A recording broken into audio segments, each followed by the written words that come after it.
Today I will show you how to set up price tracking for Wayfair with PriceLasso. That way, if you're about to buy some new furniture like a sofa or dining table and you can wait and are not in a crazy rush, you can get price drop alerts and check price history. By waiting a few weeks, you can often save 10 to 30%. You can also request Wayfair price adjustments if the price drops after you bought something. Since furniture can be expensive, it often pays to wait a few weeks for a Wayfair price drop. To start price tracking, just sign up for PriceLasso for free here. Then go to any Wayfair product page. Just click the green price alert button to create your alert.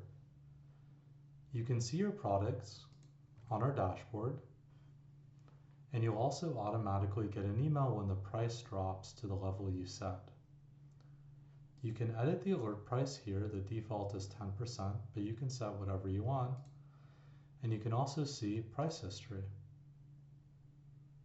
In addition to Wayfair.com, PriceLasso also works with Wayfair Canada and also lets you price track other major stores where you can buy furniture, like Amazon, Costco, Pottery Barn, Crate and Barrel, and many more, and works for all the major browsers like Chrome, Edge, Firefox, and even Safari on iPhone.